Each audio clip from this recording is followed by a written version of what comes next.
Hey, welcome everybody to another Sober Life podcast. I'm your host, Scott Jones, and we've got a great guest with us today. But before I tell you about our guest, I want to remind you, please, it's important. If you like this show, please subscribe to the channel, hit the bell so you get notifications, and share it with your friends. That's how we get out there. We're not spending money here at Sober Life Studios. We put it together. We're just trying to get the good word out there. So the more you share it, the more reach we can have with the discussions we're having. And if you want to be on the show, you're watching maybe a replay of this on Facebook, YouTube, or maybe LinkedIn, leave a message. Just put a comment in there and we're going to see it. And all of you comments do get read. So if there's a topic you want us to cover or you want to be on the show, that's where you want to do it. So, okay, enough with the business and let's talk about some fun stuff, some good stuff. I've got Heather Martin with us. Heather, we've known each other for, 4 years, something like that. 4 or 5 years, yeah. 4 or 5 years now. And Heather is the co-founder of 7 Summit Pathways. It's a treatment center in Tampa. It's actually in Tampa, right? Yes. Yeah, because it's kind of weird to figure out. You got all these little towns on the outside. Yes, and we're right there on the Tampa line. So we're a little bit outside of the city and very accessible. So that was the goal. Right. Make it where people could come from different areas outside of Tampa. And if you're coming from our neck of the woods, yeah, it's 4 hours or 3 hours and 45 minutes. Depends on how you drive, but it's a great place. Beautiful setting. I mean, let's talk about this first of all. It's very comfortable. Did you purposefully create kind of that house kind of feeling so it felt like instead of walking into a clinic, you're walking into a home? Is that purposeful?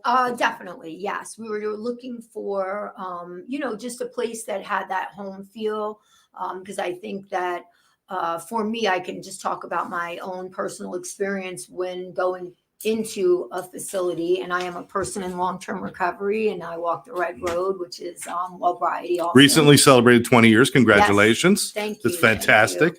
Thank you so much. It was, I had a few different experiences and different types of modalities of treatment, and what I can say is there was always that feeling of us and them.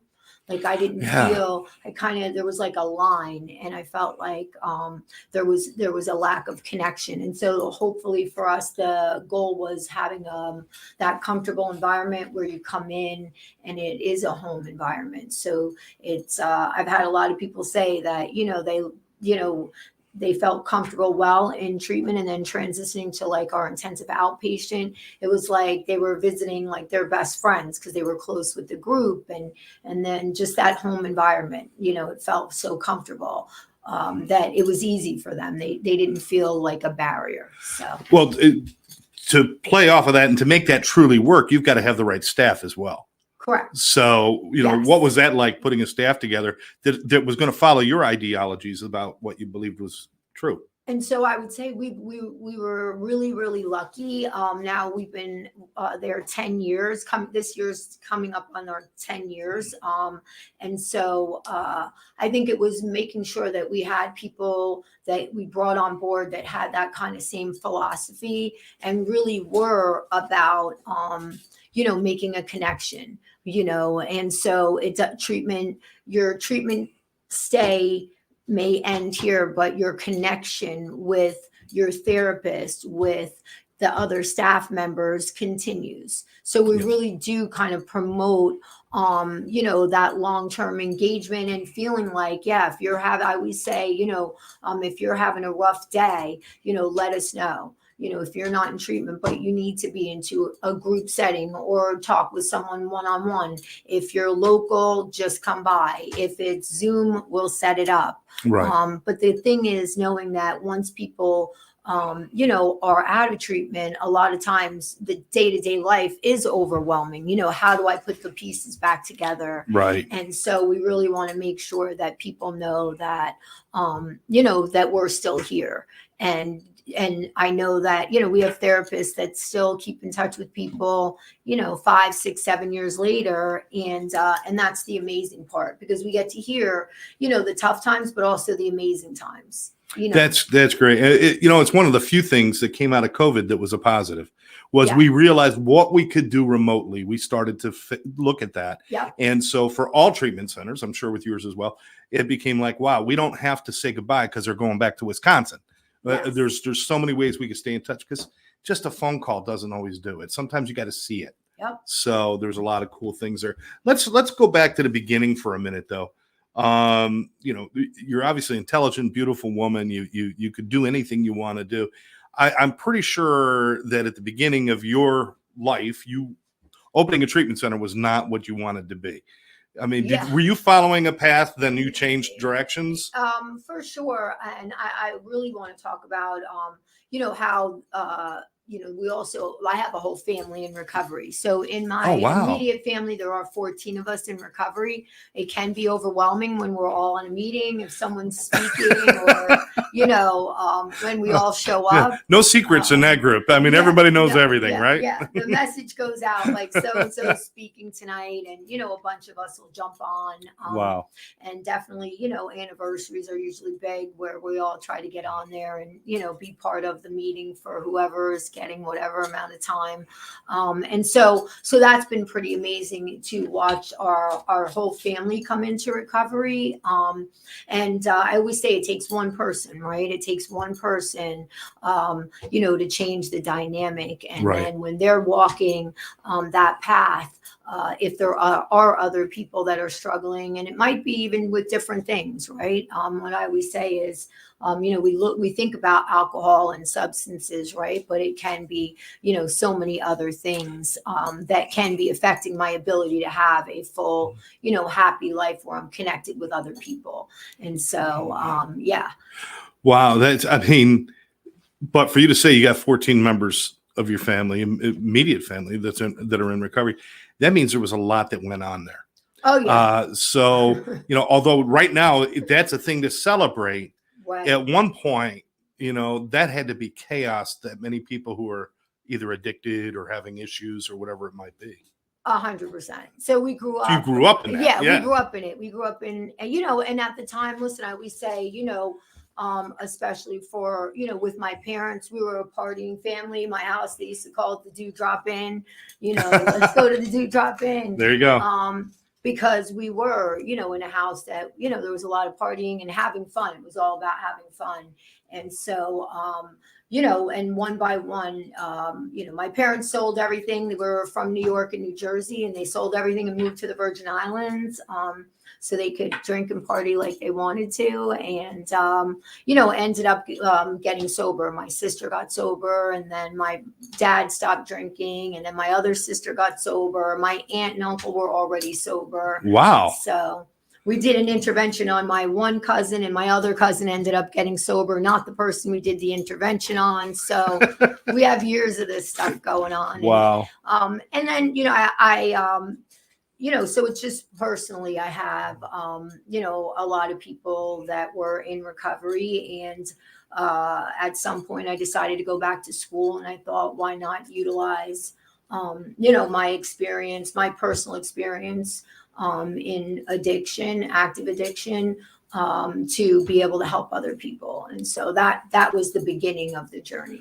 Well, for all of that to work, whether it's family or even close friends, anybody who's in your tribe, we'll say, for that to work, you've got to not only, obviously when we're using, we drink and use out loud, we're boisterous, but you've also got to treat your recovery the same way. Just be in recovery out loud, let people know that what you're doing, and that way other people want some of that. So it has to be that, right? You can't just sit quietly and say, I'm the only one not drinking, but I'm not going to say anything.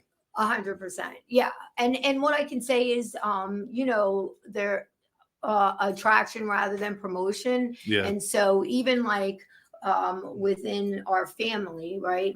My aunt had been sober for quite some time, and everybody else was still drinking and partying. So, but she would still be there, in the insanity and chaos, but taking care of herself and, just like attraction rather than promotion. Right. She wasn't there like shaming and blaming, right. But just kind of walking a different path. And again, that was just the beginning. And she wasn't facing the consequences you all were facing anymore. Right. It's like, damn, she showed up, she did what we did, but she didn't get in trouble. Yeah. She knew how she drove home. Exactly. Exactly. Yeah.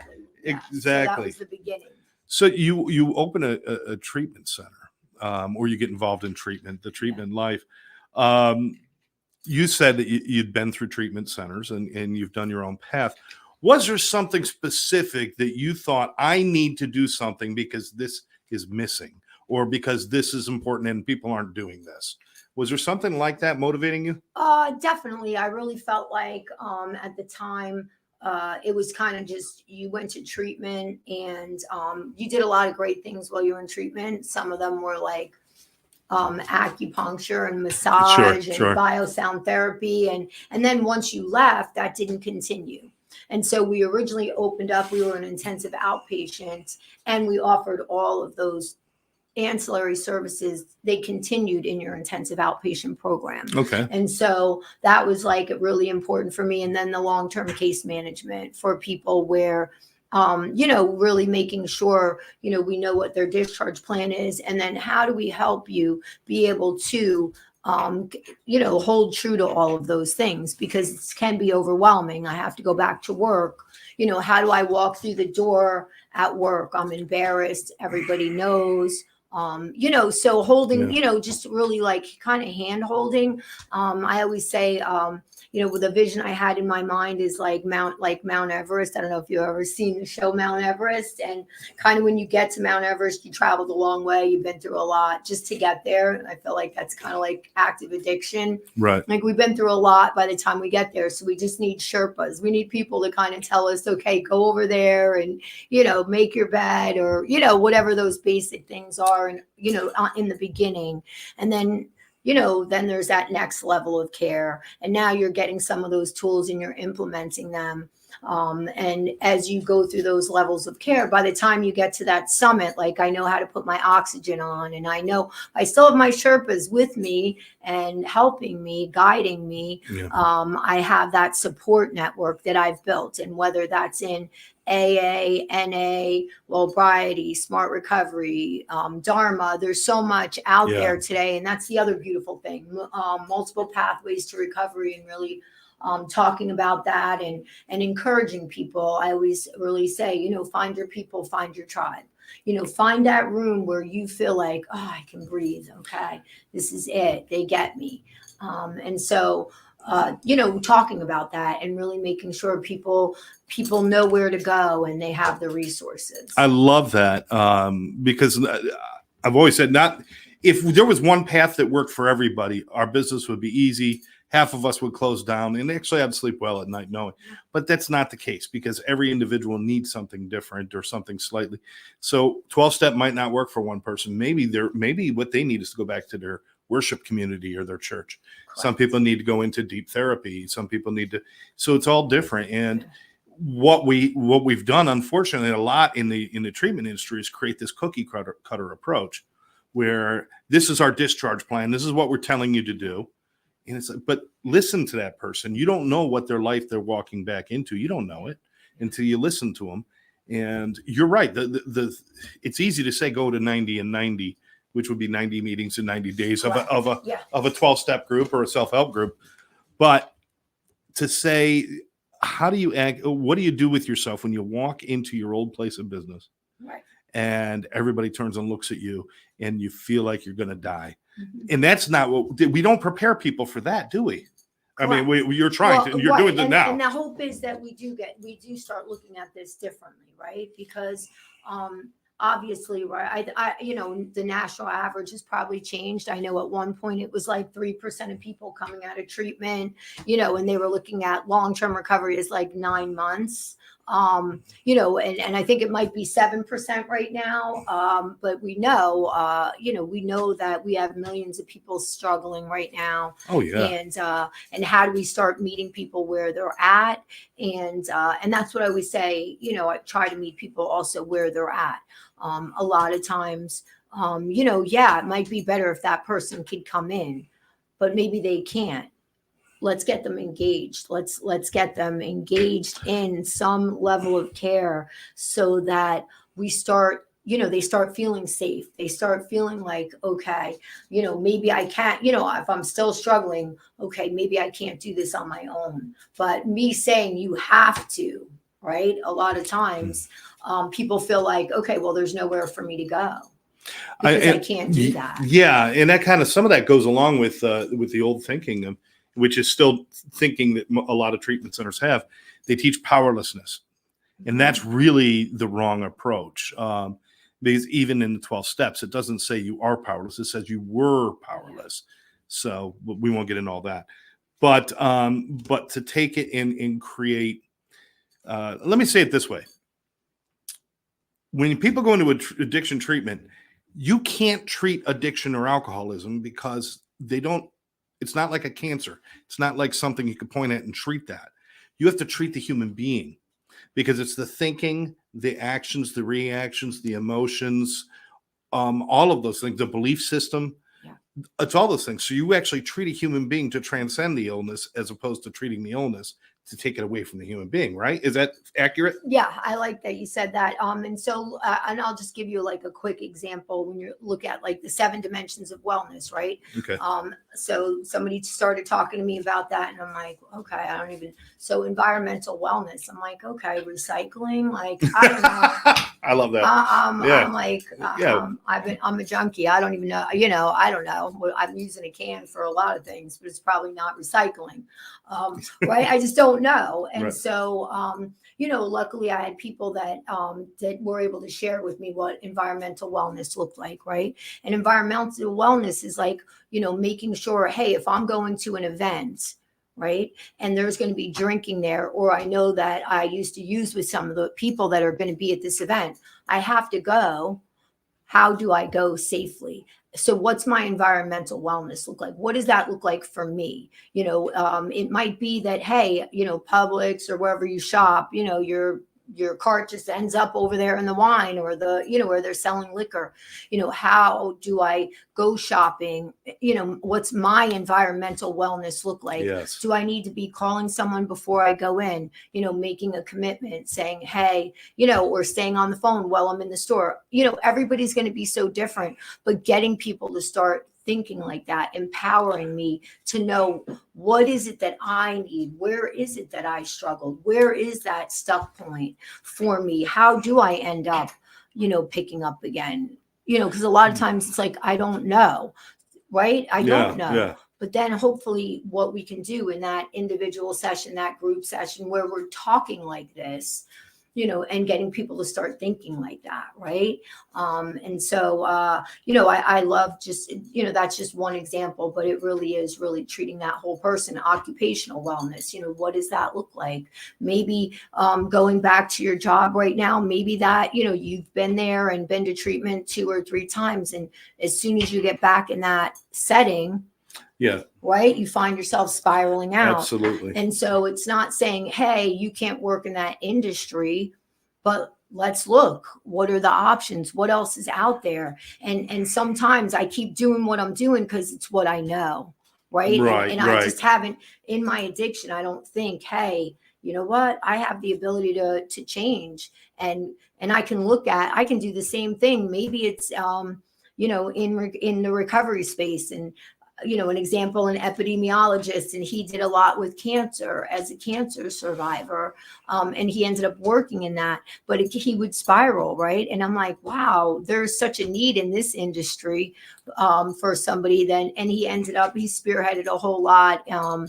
He's done a whole lot of amazing things, but really looking at, marijuana and the impact that it's having on the communities, on all of those things. Statistically, the epidemiologist looks at statistics and all of those things. They do the research. So, but just that simple. And he's, now it's 5 years later or 6 years, and it's so much to unpack to actually think about. And we're never going to be able to know exactly, what they're going to be walking back into, but we definitely want to explore as much as we can to help them prepare for that. And you're right. I mean, the thing is, it's much more complicated than the old people, places, and things idea, which I get it, as far as stay away from people you used to use with, stay away from things that you used to use over, and stay away from places, and it, going back to your old bar that you used to hang out with, probably not a good idea. Right. But if you used to buy your wine at Publix, now it's like, what, can I never go to Publix again? No, but maybe go to a different Publix. Change, just so the familiarity isn't added to the, all of the mix. And so there's little things you could do like that, little strategies that we don't spend enough time on. I don't think. I think we spend too much time in the treatment industry, and I'm not talking about you I'm talking about as a general rule. There's too much time spent talking about the alcohol and the drugs, and not enough time talking about wellness. Yeah. Would you agree with that? 100%. And I would love to, and we have a curriculum that we utilize, and I would say, I talk to people a lot of times, and I say, well, probably drugs and alcohol, that'll be the least thing you talk about. Yeah. Right. Because what we know is once I put those down, it's but a symptom. It's, I've been using that as my solution to life.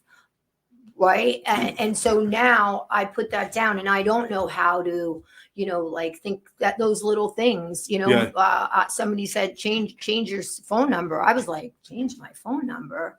That's like irrational. Right. You know what? I needed to change my phone number. It was, but I needed somebody to be able to make that suggestion, to really think about it, process it, and then realize, who cares?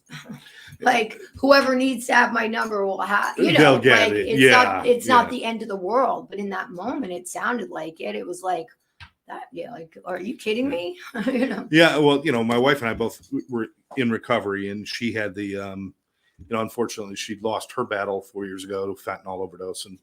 But with her, she was always making drug deals on her phone and stuff. Yeah. And that was the one thing. And she had the hardest time giving that phone up because it was still that kind of, if in case I need it.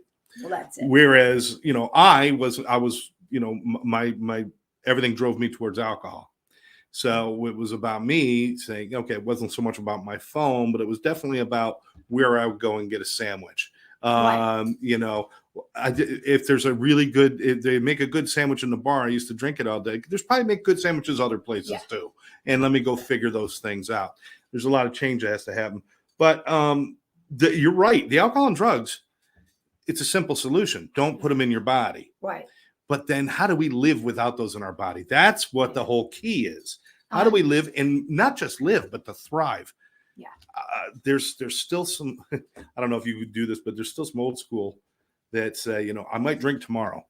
Right. Well, why would you even think that thought? Does that even make sense to you? Right. You know what? I do hear people say that. And I always say I'm not immune to any of it. Right. But the goal is that we're all living, not holding on to my seat like I was that first 90 days. Exactly. Because then what am I doing? What am I not doing? Right. So that I can, travel and do all these things that I wasn't able to do in active addiction. I wasn't able to leave like a 5-block area of New York City for a really long time. And today I can go anywhere, and I can go with people, or I can go by myself. That's the stuff that, that's my hope for everyone, is that, that you have the freedom of choice today. Yeah, absolutely. Yeah. Absolutely. And I love the idea that listen, if I live well, if I live in my recovery today and I do the same thing the next day and the next day, I don't have to think about it anymore. I could just live in my recovery. And that's not every moment saying, don't drink, don't drink. That's like telling somebody, don't think about elephants, don't think about elephants. Don't. And if I say it enough times, at 2 a.m., you're going to wake up and you're going to say, son of a bitch, I'm thinking about elephants. That's it. Because we actually can create that craving. Yeah. If we're not using, if we use negative connotations, we'll create a craving. We use positive combination. Then I create a life of value that I won't want to give up. Yeah, I love that. I always say we come from an asset-based model. And so, because I like I said, I always felt there was that disconnect in treatment. It was like, number one, I was young. The first time I went to treatment, I was 17 years old. I had been using heroin for a really long time. And since you're only 27 now, I don't understand how you figure that. A couple of years, So, I had started using heroin at a really young age. And at 17, I went to treatment in Minneapolis. And I was like, do we have family there? What's going on? I was like so clueless. I'm like, I had a bad day. This is a little bit of an overreaction. Anyway, got there and really it was don't drink and go to a meeting. And I was just like, okay, that sounds like a life sentence. Mm-hmm. Nobody was like, you can go right back to college, I just feel like for me, it's really more than that, right? Yes, right? Find your people, find your tribe. Sure. But I also feel like we just letting people know that, addiction affected all areas of my life, right? I couldn't be a mom. I couldn't be an employee. I couldn't be a person in my community. I couldn't be a daughter, a sister, a friend. Why? Because I hadn't been able to be those things for a really long time. It wasn't that I didn't have the ability to. It's just that the addiction had just taken over and affected all areas of my life. Yeah. So, what I say is today, yes, am I, and if I pick up a substance of some sort, right? Is there a really good chance that I will continue down that trajectory of burning my life up. And I can probably do that pretty quickly in a week's time. Yes, right. But do I live in that? Today, it's like one speck of who I am, right? Today, I'm a mom, I'm a grandmother, I'm, a hard worker, I'm employable, I'm in my community, I'm, a great daughter, it's people are always saying, don't put labels on things. Labels are bad. You know why labels are bad? Because we only pay attention to the negative labels. Well, correct. Why not change your labels? See, Yeah. I have a substance abuse disorder. I have an alcohol use disorder. Fine. But that doesn't have to be number one on my list anymore. Right. Now, being a dad is number one. And then being a friend is number two. And then being in all these other things. And it's still on my list. It's still one of my labels. But you're right. It's a much smaller label now. Because if I live true to those other ones that I want, the other one's not an issue. Yeah. And that's the hope, is that we really get to talk about embracing, and I'm not saying, obviously, I'm a person that got 12 steps is what worked for me. Right. And so, I'm an active member, and I go to some different meetings. Not just one 12-step program, but I do utilize 12-step program, and that worked for me, right? But I will always want to honor that might not be someone else's path. Absolutely. And then really, how do we help you become all those other amazing things? And while all of that's happening, right? Really being able to take care of yourself. And I think that's huge, self-care, and we don't talk a lot about that. We do not. And that's the one thing that's truly lacking. Yeah. And one of the reasons it's so easy to relapse is because we have not given ourselves enough thought. We have not given our own health, our wellness, our well-being, our happiness enough thought. So, and that's all about treating the person and making the person whole. It can't just be don't drink and go to meetings. It can't just be don't drink and go to church, it can't just be that. It's got to be more than that. It's got to be about not focusing on what I don't do, because I don't drink and I don't use anymore. Right. So my focus should be on what do I do today? I help others. I talk to my family. I talk to my friends. I work in a business, as that is heartbreaking and yet rewarding. Yeah. And I love my life. And when I look at it compared to the truth of what my drinking did, it's not an option anymore. Well, and that's, but we don't build people enough. We're still spending too much time talking about the can'ts instead of the cans. What can I do? And I always say that, paint your landscape. I used to joke when people came in, I said, you know what, today you got paint your landscape. Your canvas is white, and you get to decide what that looks like. And I used to joke, I'm like, if the grumpy cat can make $800 billion, what does that bleep and tell you? Today we can do, you can do anything, right? The sky's the limit.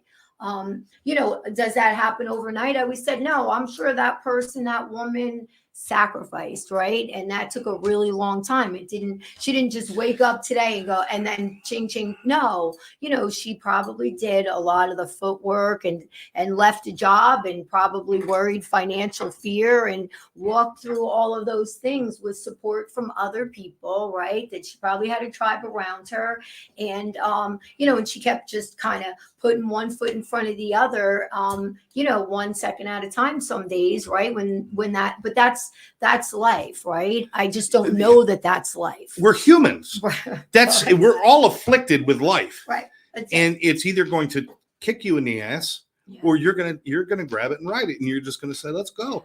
Here's the funny thing is people if you go to Disney, I'm sure you've been to Disney. Oh yeah, Yeah. yeah, been to Disney. Or any amusement park. Where are the longest lines on any amusement park? Oh. Not the bathrooms. What The rides get rides, but which Oh, rides? Usually Usually like it's the Space Mountain, roller or coasters. yeah, The scary ones. the scary one. Space Mountain. What's the other one? Nobody stands in line for 2 hours to go on the monorail Yeah, or the teacup. or because it's just too smooth and predictable. Yeah. People want to be tossed around. They want to go up. They want to go down. They want to be spun. They want to be scared. They want to get excited. They want to laugh. They want to pee themselves a little bit. Yeah. They get excited, right? Yeah. So we'll stand in line to do that on this ride, but why not look at life that way as well? Why not train ourselves to say, it's the roller coaster that makes it worth doing? That I'm up and I'm down and I'm twisted and I'm upside down and I'm right side up. And sometimes I'm in the dark and I don't even know what's going on, but I know the light's coming. Right. But yeah, I love it. Why don't we look at life that way? And instead of making everything, if something goes wrong, my addiction's going to get me. And I think sometimes they go in that direction. Well, and I think, we have a lot of pioneers, shout out to William White talking about changing language, changing stigma. Yes. Shout out to Dr. Davila. He's a mentor of mine, and he met me and I was in early recovery, and after a meeting one night he said, Heather, you got to live your life, not your story. You're stuck in the story. What's the story? I'm a junkie, I'm an alcoholic, I'm not a mom, I'm this, I'm that, and I'm stuck in it, right? But when he said that, something, Yes. It hit me. It's I love like, that. oh, okay. What is my life? I hadn't thought about it. I really didn't know, what do I want?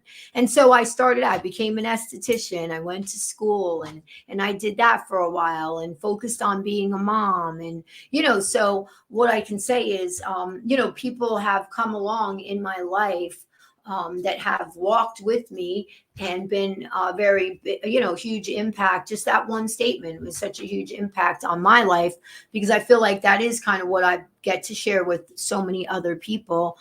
Don't be stuck in the story, Right. like don't be stuck in, I'm an alcoholic, I relapse, whatever that is that continue, that you kind of keep in that, cycle.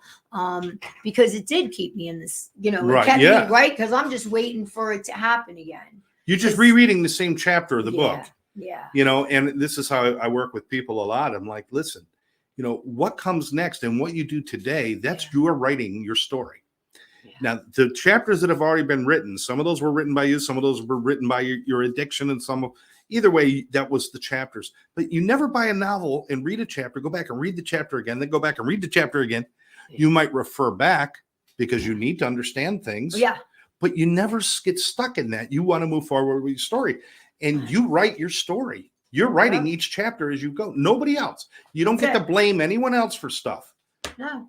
And that's you. the freedom, right? My God, yes. It's like hearing that was the beginning of me feeling like, and I had, like I said, I made the joke, about the grumpy cat, but seriously, I know that it was like, I'm sure that person had an idea and this, there were steps to it. So the same thing, like once I heard that, I started thinking a little bit differently, and then, went back to school and, and then was able to go back and get a bachelor's and get a master, and those things happen, but not overnight, right? That took time. It takes time, but look where you are now. Look at the freedom. You just came back from Ireland or something, right? Yeah. How was it over there? Oh, beautiful, and got to take my dad. Had got him his citizenship, and he got to turn 87 in Ireland as an Irish citizen. So, oh, how wonderful! And definitely, talking about Briety. I say, 7 generations of trauma. If you go back a couple of generations, I can't imagine leaving your home, your language, your culture, your parents, and never getting to see them again. And the dream and the hope was that, the next generation would get to go back, and so being able to honor my dad's grandfather, Papa O'Neill, he always wanted to go back to Ireland and never got the chance. So Ireland has the best towns. What was the name of the town? So they're from a little town called Cullinan West, right outside of Bantry. Oh, Yeah. Great names. Yeah. Yeah. I come from Wales. My family comes from Wales. Okay.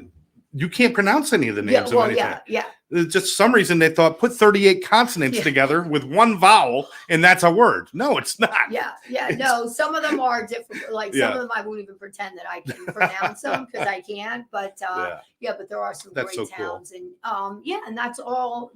Those are all things that I've been able to do. Just again, living my life.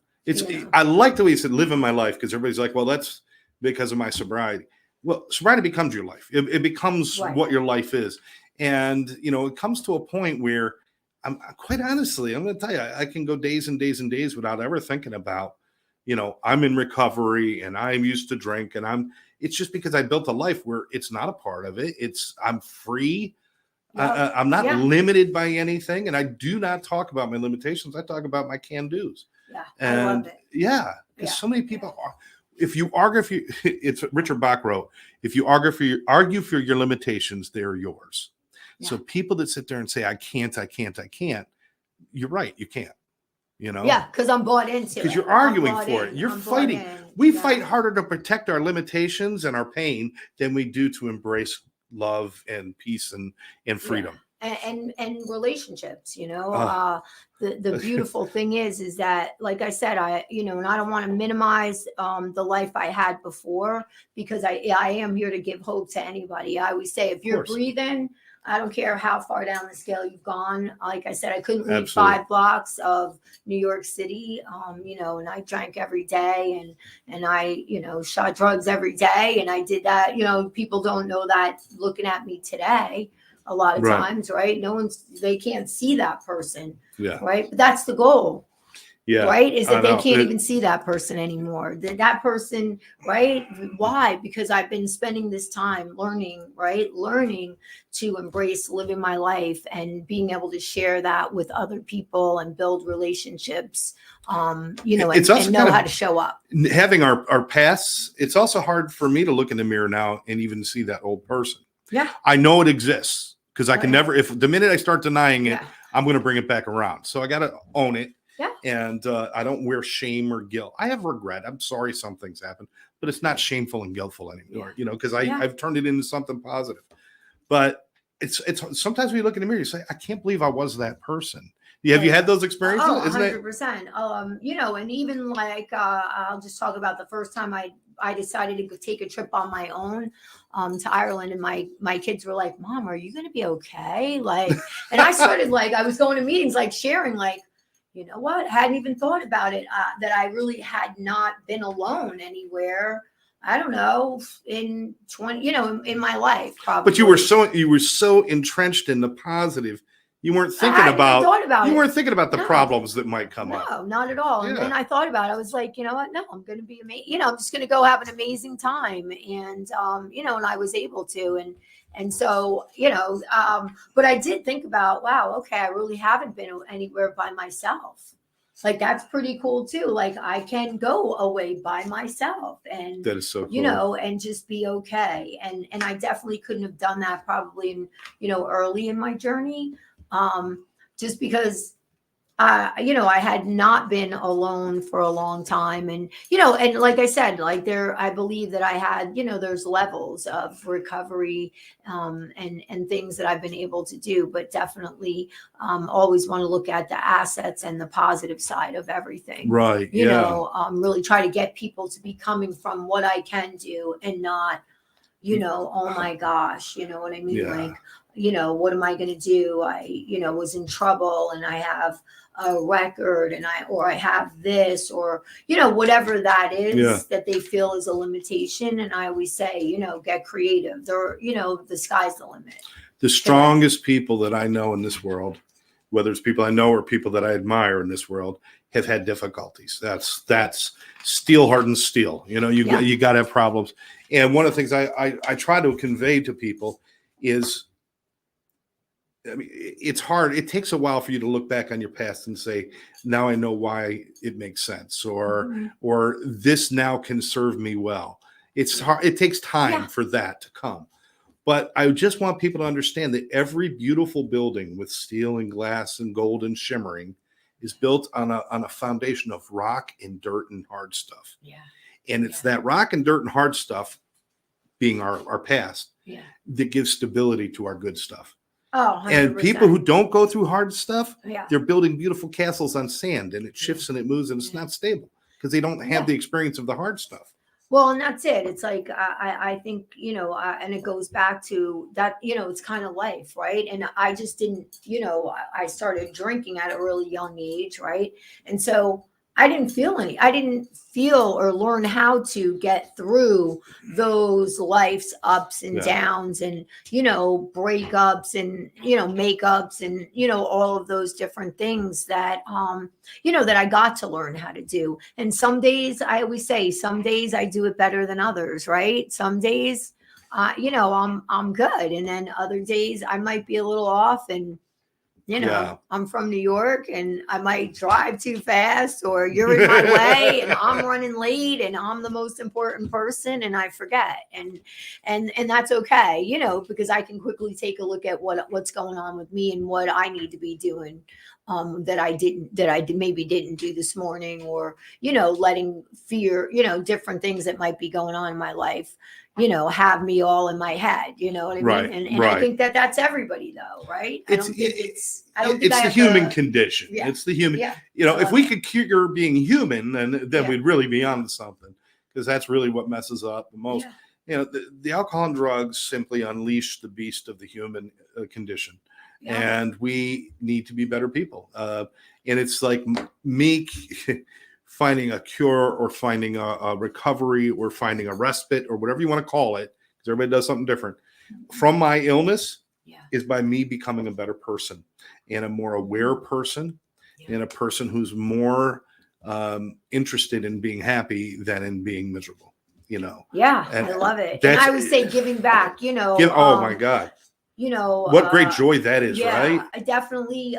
And I had a lot of, you know, I took for many, many years, and there was a lot of people that you know, I had harmed, that I could not make those amends or make that right. And thank goodness for, again, having good people around me and giving me some good orderly direction.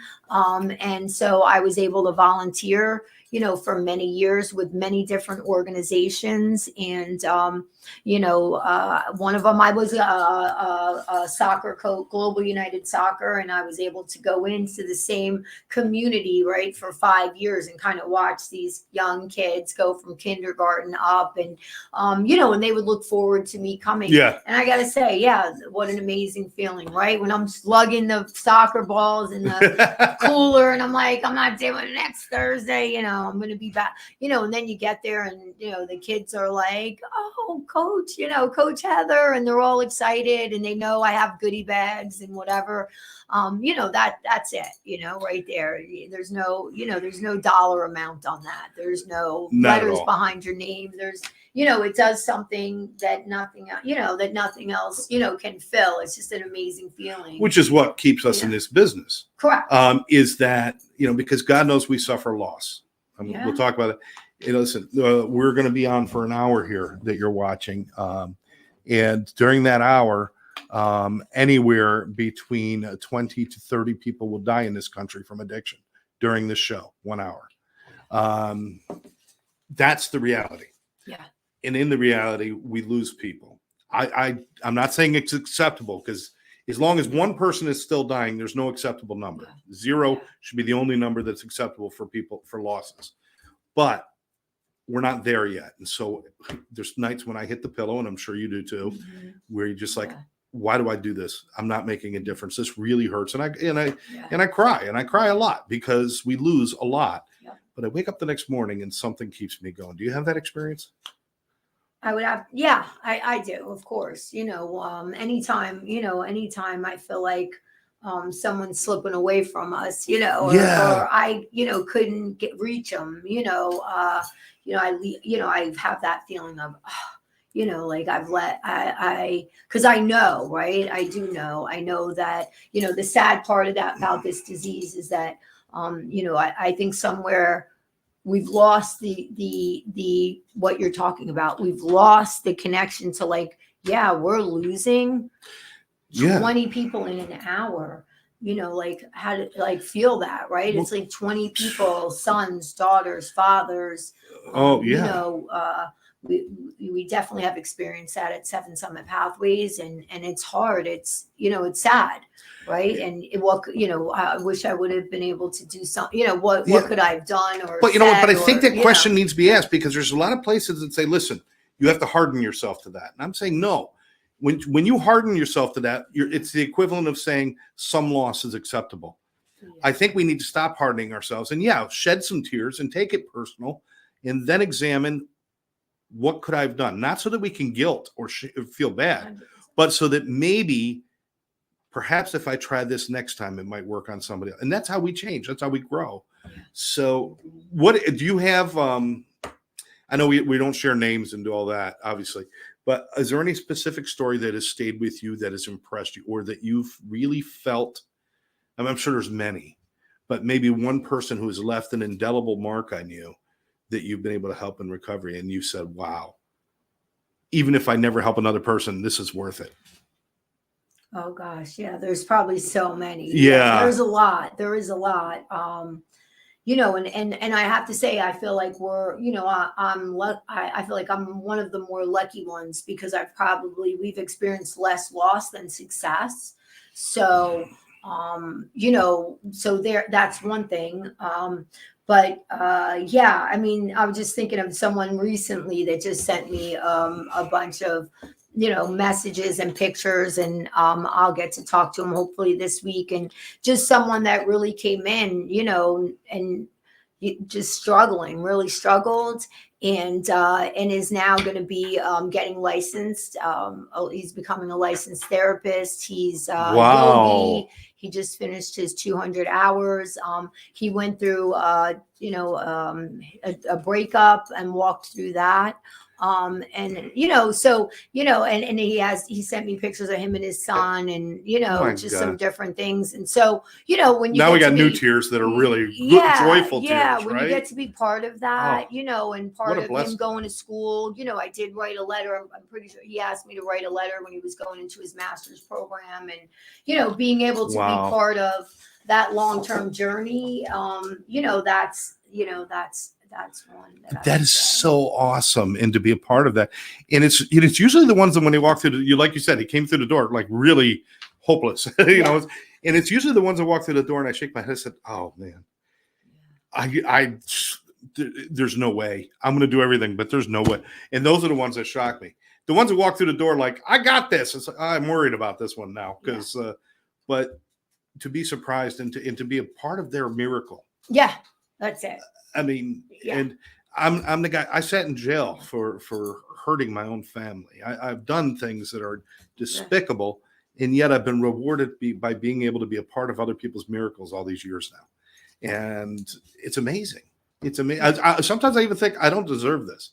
Oh, yeah. There's so many people that I buried that are better people than me, including my wife. Who is a much better human being than I was. 100%. But for some reason, I'm here.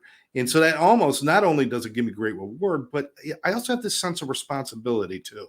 Not because somebody told me it is, but because I feel that responsibility to help others. Do you have the same feeling? Yeah, for sure. And definitely, I have children, and they've lost their fathers, right? And so, definitely, I would say a lot of days I would be like, why am I the one that is here? Why, and some days I'm like, it would have been easier to, be the person on the other side of it.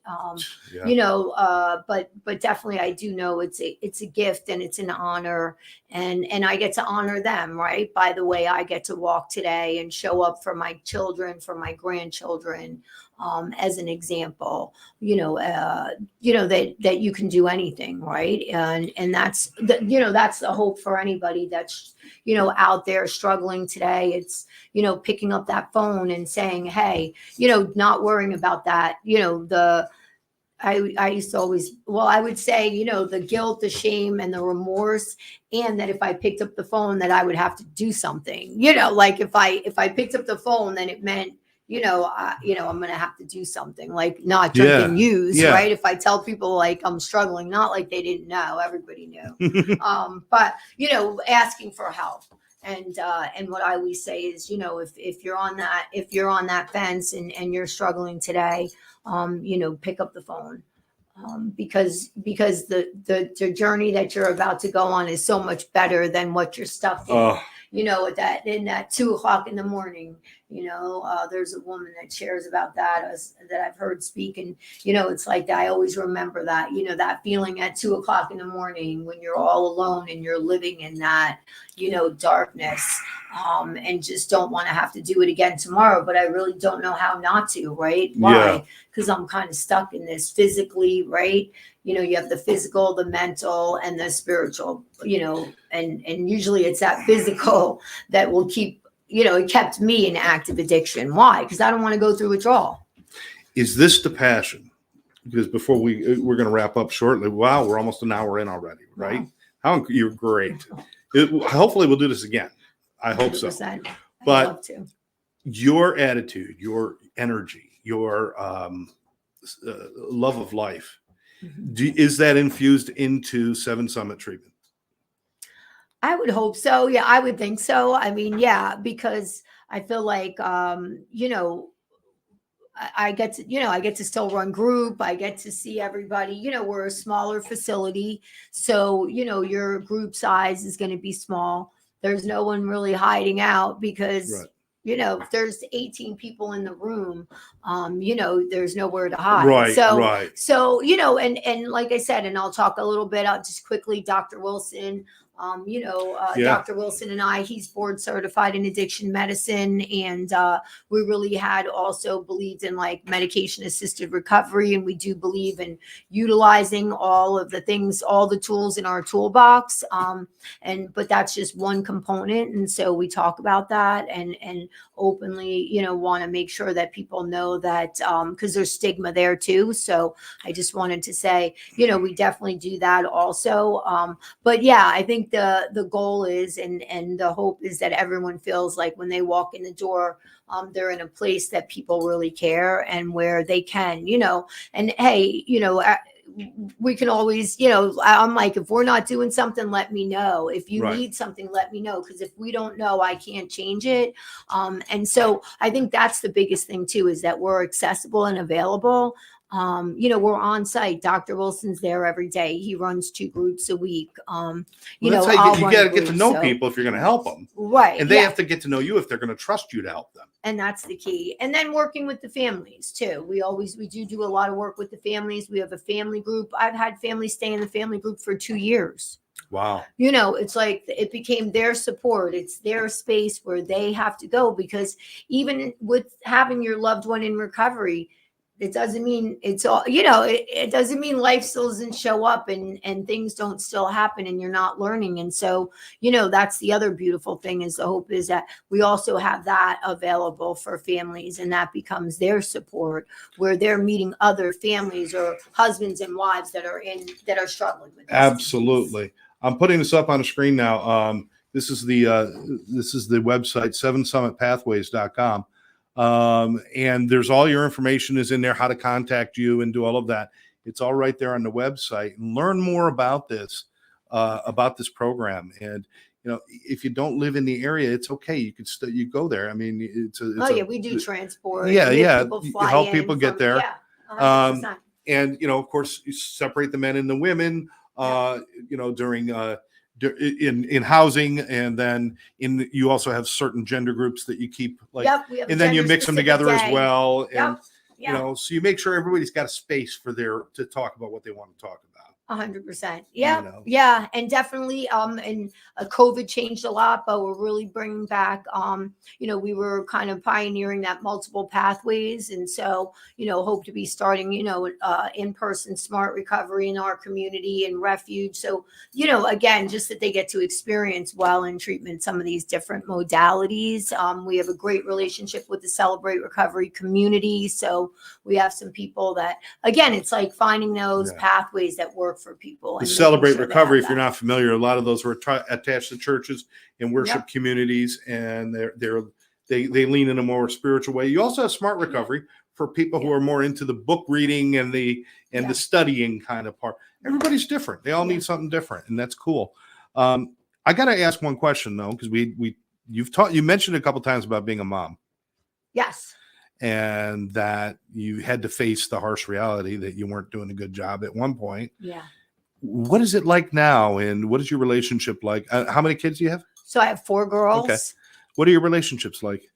So I have, today I have an amazing relationship with all of my children, and I have grandchildren. I have a grandson on the way. Wow. My oldest daughter, Jacqueline, I'm saying her first name, she struggled with addiction, and she's coming up on a year this July 2nd. She'll have a year, and so that's amazing, and we all get to show up for her, and so we've all been impacted. I impacted my children, and the beautiful part of it is that I've been able to do show up and be there and be part of their lives and be a sober mom for 20 years now. So that's all. And I have one daughter that's 18. And they recognize the good work that you do? Are they? I mean, it's hard to get in your heads, but are they impressed with mom? Yeah.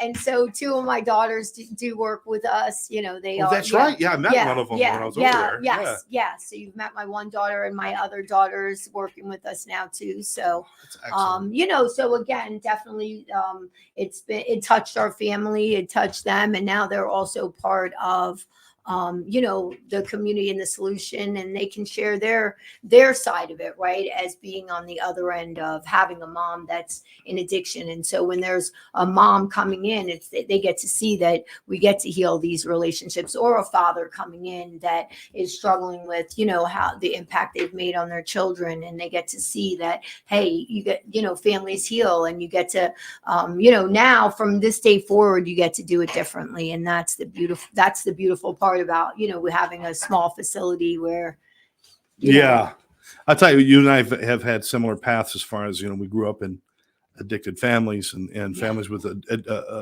alcohol use disorder. Then I became one of the people, and then I was a parent who was struggling with my addiction, and then I got sober, and then I had to watch my kids struggle with addiction. So I've seen it from being the child to being the parent to being the one who's worrying about their kids. And so there's so many sides of addiction. It's not just one person hurting or somebody doing something bad. For every person, there's this network that goes out of hurt and pain, right? Correct. Yeah. And again, and that's where, building that tribe, and I always say sometimes, somebody comes in and their family is still struggling. And I always say, okay, you get to build right now a family that you can, that is supportive. And the hope is that, like I said, there's 14 of us now in my family, but it took that one person. Mm-hmm. Right. And I'm sure in your family, right, it took that one person. Yes. And then we get to, and then that outreaches, right. And then those people touch other people. God bless. It was my mother. Yeah. She celebrated 44 years of recovery, or coming up on 44 years of recovery. Fantastic. That's awesome. So, yeah. And so, both my parents are in recovery, and my sister. So again, we all get together, but they're so touching cool. Other, and that's what we get to talk about here, is that we all get to touch different people, and this continues, right? We're not telling you to go out and touch people. That's not what we're telling you to do. Just want to make sure. No. Just don't get on the city bus and touch someone. Yeah. Don't do it.